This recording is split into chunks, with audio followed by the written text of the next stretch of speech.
नाव डूब गया है, करोड़ों आदमी मर रहे हैं, फिर भी एक आदमी के लिए पार्टी ये मान नहीं पड़ा कि नहीं सबको मरने दीजिए, लेकिन अभिषेक को बचाना है।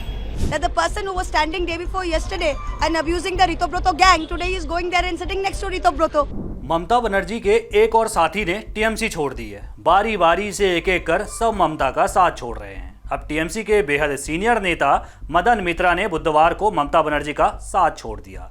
वे पार्टी से अलग होकर ऋतव्रत बनर्जी के नेतृत्व वाले बागी गुट में शामिल हो गए हैं। हालांकि उन्होंने अभी विधायक पद से इस्तीफा नहीं दिया है। इस बड़ी बगावत पर ममता बनर्जी ने भी कड़ा रुख अपनाते हुए कहा कि जो लोग जाना चाहते हैं वे जा सकते हैं। अगर मैंने 2006 में पार्टी को अकेले दम पर फिर से खड़ा किया था तो मैं 2026 में भी ऐसा कर सकती हूं। टीएमसी में मची इस भगदड़ की पूरी स्टोरी इस रिपोर्ट में हम आपको बताने वाले हैं। सबसे पहले समझते हैं कि मदन मित्रा की इस बगावत की असली क्रोनोलॉजी क्या है। मीडिया रिपोर्ट्स की माने तो मदन मित्रा का ये फैसला ऐसे समय में आया है जब उनके ऊपर केंद्रीय एजेंसियों का शिकंजा कस रहा था। बगावत से ठीक एक दिन पहले यानी मंगलवार को ईडी ने मदन मित्रा की पत्नी और उनके 2 बेटों को म्युनिसिपल भर्ती घोटाले से जुड़े मनी लॉन्ड्रिंग के मामले में पूछताछ के लिए बुलाया था। लेकिन पार्टी छोड़ते ही मदन मित्रा ने सीधे ममता बनर्जी के भतीजे अभिषेक बनर्जी पर निशाना साधा। मित्रा ने कहा कि पार्टी इस वक्त डूब रही है, कार्यकर्ताओं की जान जा रही है, लेकिन पूरी की पूरी टीएमसी सिर्फ एक इंसान यानी अभिषेक बनर्जी को बचाने में लगी है। उन्होंने खुलासा किया कि उन्होंने खुद अभिषेक बनर्जी को सुझाव दिया था कि वो 6 महीने या साल भर के लिए अपने पद से पीछे हट जाएं ताकि पहले पार्टी को मजबूत किया जा सके और बाद में वो वापस आ जाएं। लेकिन अभिषेक ने मना कर दिया। मित्रा ने नेशनल कमेटी के चीफ कन्वीनर और जनरल सेक्रेटरी समेत टीएमसी के सभी पदों से इस्तीफा दे दिया है। क्या कुछ उन्होंने कहा है, आइए आपको सुनाते हैं। ममता बनर्जी हम लोग का सबका लीडर थे, अभी भी है, उनका फोटो मेरा दिल में है। लेकिन हम लोग अभिषेक बनर्जी को बताए थे कि आप कुछ दिन के लिए आप छोड़ दीजिए, 6 महीने छोड़ दीजिए, 1 साल छोड़ दीजिए, हम लोग को पार्टी तो बनाने दीजिए और उसका बाद आप आके अपना सीट ले लीजिए। लेकिन उन्होंने इनकार कर दिया। उन्होंने बोला नहीं, हम पार्टी नहीं छोड़ेंगे। पार्टी डूब जा रहा है, नाव डूब गया है, करोड़ों आदमी मर रहे हैं, फिर भी एक आदमी के लिए पार्टी ये मान नहीं पड़ा कि नहीं सबको मरने दीजिए, लेकिन अभिषेक को बचाना है। ये बड़ी दुख की बात है। पार्टी सबके लिए है, सबका है, लेकिन खाली अभिषेक के लिए पार्टी। ममता जी को पास मेरा हाथ जोड़ करके अनुरोध है, चलिए, ये मैराथन है, चलते चलते रोड पर तो मुलाकात होगा। चलिए दिखा जाए कौन सा घोड़ा आगे बढ़े। आपने पार्टी के कौन कौन से पोस्ट से रिजाइन किया है दादा? जितना पोस्ट था मेरा पिताजी का दिया, मदन मित्र नाम लिखा पड़ा बस, और छोड़कर एमएलए जो है ना, ये सही है, हम तृणमूल का एमएलए है, लेकिन तृणमूल का हम एमएलए नहीं बल्कि हम बंगाल की एमएलए हैं, मेंबर ऑफ लेजिस्लेटिव असेंबली।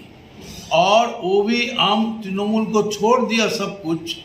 इसका माने ये है हम तृणमूल का एमएलए अभी नहीं है।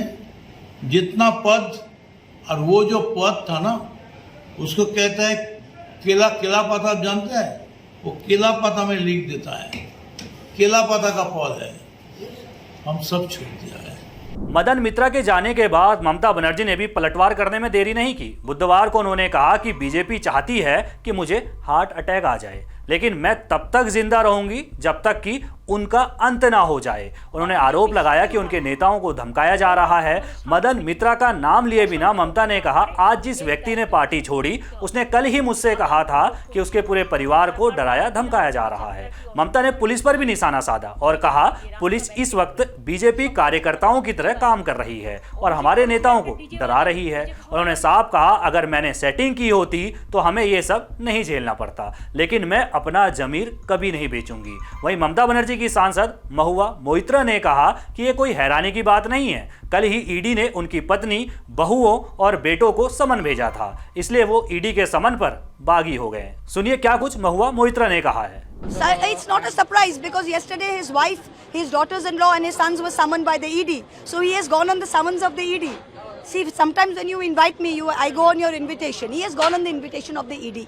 So we should understand that the person who was standing day before yesterday and abusing the Ritobroto gang, today is going there and sitting next to Ritobroto. This has been done on the special invitation of the ED. So we wish him luck and we wish him good luck, good health. May you have a lovely time working under the Ritobroto gang. अब बात करते हैं सबसे जरूरी मुद्दे की, यानी उन आंकड़ों की जो ये साबित करते हैं कि टीएमसी कई हिस्सों में टूट चुकी है या ये कहें बट चुकी है। ये बगावत 3 जून को शुरू हुई थी, जब पार्टी से निकाले गए विधायक ऋतव्रत बनर्जी को 58 बागी विधायकों ने अपना नेता चुन लिया था और विधानसभा स्पीकर रथींद्र बोस ने ऋतव्रत को नेता विपक्ष भी घोषित कर दिया था। अब संसद से लेकर विधानसभा की स्थिति को समझते हैं। टीएमसी के पास कुल 28 लोकसभा सांसद थे, जिनमें से 20 लोकसभा के सांसद बागी बन चुके हैं, यानी कि विधानसभा ही नहीं, यहाँ लोकसभा में भी 28 में से 20 सांसद जो हैं वो अलग पार्टी में शामिल हो चुके हैं, एनडीए को समर्थन दे चुके हैं। अब लोकसभा में ममता बनर्जी के पास सिर्फ 8 सांसद बचे हैं। राज्यसभा के 13 सांसदों में से 4 सांसद इस्तीफा दे चुके हैं और इन 4 सांसद जिन्होंने इस्तीफा दिया है उनमें से 3 जो है पूर्व सांसद वो बीजेपी में शामिल हो गए और बीजेपी ने राज्यसभा उपचुनाव के लिए उन्हें उम्मीदवार भी बना दिया गया है। राज्यसभा की बात करें तो ममता के पास अब सिर्फ 9 राज्यसभा सांसद रह गए हैं। विधानसभा चुनाव यानी कि इसी साल 2026 में पश्चिम बंगाल के अंदर जो विधानसभा चुनाव हुआ उसमें टीएमसी ने 80 सीटें जीती थी, लेकिन अब इनमें से 59 विधायक अलग गुट बना चुके हैं। ममता बनर्जी के पाले में अब सिर्फ 21 विधायक बचे हैं। स्थिति इतनी गंभीर हो चुकी है कि 2 जुलाई को बागी गुट के एक प्रतिनिधि मंडल ने मुख्य चुनाव आयुक्त ज्ञानेश कुमार से मुलाकात की थी और खुद को असली टीएमसी के रूप में मान्यता देने की मांग की है। उन्होंने चुनाव आयोग को अपनी नई राष्ट्रीय कार्यकारिणी की पूरी जानकारी भी सौंप दी है। तो दोस्तों, सीधे शब्दों में कहें तो टीएमसी इस वक्त अपने सबसे बड़े संकट से गुजर रही है, जहां एक तरफ बागी गुटों ने आधी से ज्यादा पार्टी पर कब्जा कर लिया है और चुनाव आयोग पहुंच गए हैं, वहीं ममता बनर्जी भी अब पीछे हटने को तैयार नहीं है और 2006 की तरह 2026 में भी पार्टी को शून्य से खड़ा करने का दावा कर रही है। अब देखना यह होगा असली टीएमसी की लड़ाई कोर्ट और चुनाव आयोग में क्या मोड़ लेती है और क्या ममता बनर्जी अपने बचे हुए कुनबे को बचा पाती है या फिर यूं ही बिखरता रह जाएगा। आपको क्या लगता है, क्या अभिषेक बनर्जी की वजह से टीएमसी में ये टूट हुई है? कमेंट बॉक्स में अपनी राय जरूर रखिएगा। बाकी देश दुनिया की सभी खबरों को पहले पाने के लिए चैनल को सब्सक्राइब करना ना भूलिएगा।